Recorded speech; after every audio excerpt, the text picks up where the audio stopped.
తెలంగాణలో బాణుడు భగభగమంటున్నాడు. పగటి ఉష్ణోగ్రతలు క్రమంగా పెరుగుతున్నాయి. ఈ మేరకు భారత వాతావరణ శాఖ కీలక సూచనలు జారీ చేసింది. గరిష్ట ఉష్ణోగ్రత 31 నుండి 32 డిగ్రీల సెల్సియస్ ఉండనున్నాయి. రాత్రి ఉష్ణోగ్రత 16 డిగ్రీల సెల్సియస్ ఉండనుంది. రానున్న రోజుల్లో ఉష్ణోగ్రతలు మరింత పెరిగే అవకాశం ఉందని, వృద్ధులు, పిల్లలు తగిన జాగ్రత్తలు తీసుకోవాలంటున్న వాతావరణ శాఖ అధికారి శ్రీనివాస్తో మా correspondent Lenin face to face.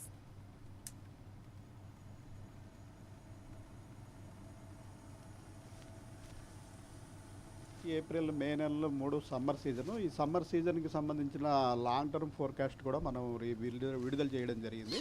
ఈ లాంగ్ టర్మ్ ఫోర్కాస్ట్ ప్రకారం కూడా ఈసారి సమ్మర్లో మనకి ఈ గరిష్ట ఉష్ణోగ్రతలు మ్యాక్సిమం టెంపరేచర్స్ అనేవి నమస్తే. రాష్ట్రంలో రోజు రోజుకి వాతావరణంలో మార్పులు అయితే జరుగుతున్నాయి.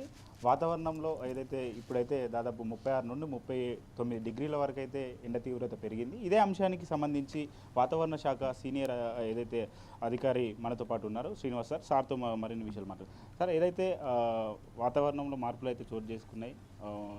36 డిగ్రీల నుంచి దాదాపు 39 పెరిగినట్లయితే కనిపిస్తుంది. ఎలాంటి హెచ్చరికలు జారీ చేస్తుంది సార్? మనకి ఈ మార్చి ఏప్రిల్ మే నెలలో 3 సమ్మర్ సీజను. ఈ సమ్మర్ సీజన్కి సంబంధించిన లాంగ్ టర్మ్ ఫోర్కాస్ట్ కూడా మనం విడుదల చేయడం జరిగింది.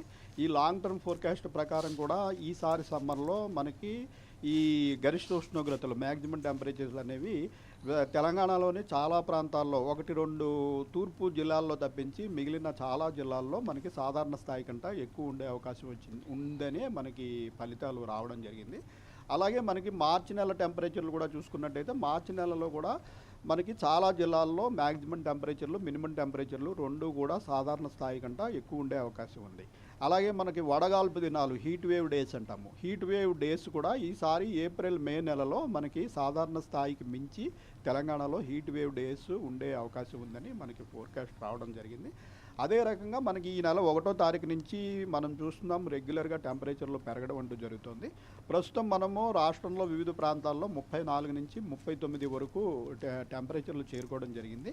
మనకి ఈ తెలంగాణలో గరిష్ట ఉష్ణోగ్రతలు అత్యధికంగా నార్త్ తెలంగాణ అంటే ఆదిలాబాదు, కొమరంభీము, మంచిర్యాల ఆ ప్రాంతంలోనూ, అలాగే తూర్పు తెలంగాణలోని భద్రాద్రి కొత్తగూడెము, ఖమ్మం ప్రాంతంలోనూ, దక్షిణ తెలంగాణలో రాయలసీమకి ఆనుకుని ఉన్న జిల్లాలు ఉమ్మడి మహబూబ్నగర్ జిల్లా ప్రాంతంలోనూ అత్యధిక టెంపరేచర్లు జనరల్గా ఉంటాయి. ఈసారి కూడా మనకి ఈ ప్రాంతంలో ప్రస్తుతం 36 నుంచి 39 డిగ్రీలు నిన్న హయ్యెస్ట్ మహబూబ్నగర్లో రికార్డ్ అవ్వడం జరిగింది. ఆ రకంగానే టెంపరేచర్లు ఉన్నాయి. ప్రస్తుతం మన సెంట్రల్ తెలంగాణలో మటుకు 34 నుంచి 36 డిగ్రీల ప్రాంతంలో టెంపరేచర్లు ఉన్నాయి, ఇంక్లూడింగ్ సిటీ ఆఫ్ హైదరాబాద్. మనం చూసుకున్నట్లయితే మార్చి మొదటి వారంలోనే దాదాపు 39 చేరుకుంది. ఇప్పుడు రానున్నది ఏప్రిల్ మే నెల కూడా ముందుంది. ఎట్లా పెరిగిపోతుంది సార్? ఎట్లాంటి చర్యలు తీసుకుంటారు? ఎలాంటి జాగ్రత్తలు చెప్తారు ప్రజలు? మనకి ఈ 36 డిగ్రీల నుంచి 40 డిగ్రీల వరకు ఉన్న జిల్లాలకి మనం ఎల్లో అలర్ట్ జారీ చేయడం జరుగుతుంది. ఆ రకంగానే మనం చూసుకున్నట్టయితే రాష్ట్రంలోని పలు జిల్లాలకి మనము ఎల్లో అలర్ట్ పెట్టడం జరిగింది. ఈరోజు చూసుకున్నట్టయితే మన సెంట్రల్ తెలంగాణలోని కొన్ని జిల్లాల మినహా మిగిలిన అన్ని జిల్లాలకి ఎల్లో అలర్ట్ ఉంది. రేపు ఎల్లుండి మొత్తం 33 జిల్లాలకి కూడా ఎల్లో అలర్ట్ ఉంది. అంటే 36 నుంచి 40 డిగ్రీల వరకు రేపు ఎల్లుండి అన్ని జిల్లాల్లోనూ రికార్డ్ అయ్యే అవకాశం ఉంది. తర్వాత 4-5 రోజుల్లో మటుకు మళ్ళీ సెంట్రల్ తెలంగాణలో కొద్దిగా టెంపరేచర్లు తగ్గే అవకాశం ఉంది. సో మిగిలిన జిల్లాలన్నిటికీ మనం ఎల్లో అలర్ట్ పెట్టడం జరిగింది. ఈ ఎల్లో అలర్ట్ పెట్టిన జిల్లాల్లో 36 నుంచి 40 డిగ్రీల టెంపరేచర్లు ఉన్న సమయంలో కంటిన్యూస్గా మనకి ఈ ఆరుబయట పనిచేసే వారికి, ఈ లేబరర్స్కి, వీళ్ళకి కూడా ఇబ్బందికర పరిస్థితులు ఉంటాయి.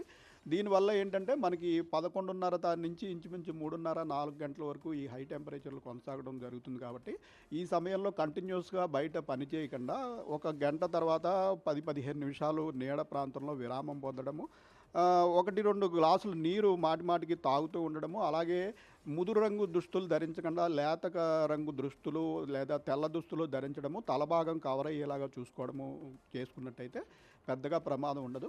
లేకపోతే ఈ సమయంలో కూడా కంటిన్యూస్గా బయట ఉంటే డీహైడ్రేషన్ గురయ్యి వడదెబ్బ తగిలే అవకాశం ఉంటుంది. ఎండ తీవ్రత పెరగడానికి ఏం కారణాలు అయి ఉంటాయి సార్? ఎండ తీవ్రత అంటే ఇది ప్రస్తుతం మనకి నార్మల్ రేంజ్ కంటే 1-2 డిగ్రీలు మాత్రమే ఎక్కువ ఉంది. ఇది మనకి ఏంటంటే మనం ఈ ఫిబ్రవరి నెల నుంచి సడన్గా మార్చి నెలలోకి ప్రవేశించాక మనకి సడన్గా 30 డిగ్రీల నుంచి 38 డిగ్రీలకు మారినప్పుడు కొద్దిగా బాగా మంటగా ఉన్నట్టు అనుభూతి ఉంటుంది. కానీ మనకి రేంజ్ చూసినట్టయితే ప్రస్తుతం జస్ట్ 1 or 2 డిగ్రీస్ నార్మల్ కంటే ఎక్కువ మాత్రమే ఉన్నాయి. గతంలో కంటే ఇప్పుడు ఏమైనా పెరిగిందా? అసలు గతంలోకి ఇప్పటికి రిపోర్ట్ ఎలా ఉంది సార్?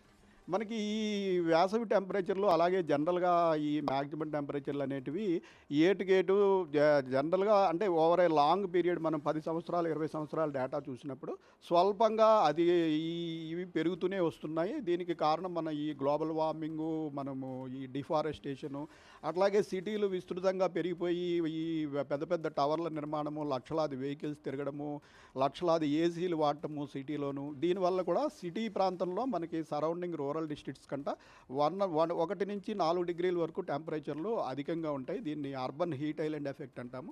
ఈ ఎఫెక్ట్ కూడా మనకి ప్రస్తుతం మనం రాను ఇది కూడా ప్రస్ఫుటంగా మనకి కనిపిస్తుంది. చివరిగా సార్ ప్రజలకు ఎలాంటి చెప్తారు, అంటే ఎలాంటి హెచ్చరికలు జారీ చేస్తారు? అంటే ఈ టెంపరేచర్ని మనము నిరోధించడానికి 1 రోజులో 2 రోజుల్లో చేయగలిగింది ఏమీ లేదు. దీనికి ఏంటంటే లాంగ్ టర్మ్లో మంచిగా ఈ చెట్లు ఇవి ఎక్కువగా ఉండేలా చూసుకోవడము, పచ్చదనం పెంపొందించుకోవడము, అలాగే ఈ సిటీలు కూడా ఇలా వర్టికల్గా నిర్మించకుండా హారిజాంటల్గా విస్తరించాల్సిన అవసరం ఉంది. ఇటువంటి చర్యలన్నీ తీసుకొని అంటే కొన్నాళ్ళకి దాని ఎఫెక్ట్ మళ్ళీ ఒక 10-15 ఏళ్ళకి నెమ్మదిగా గ్రాడ్యువల్స్గా టెంపరేచర్స్ స్టెబిలైజ్ అయ్యే అవకాశం ఉంటుంది.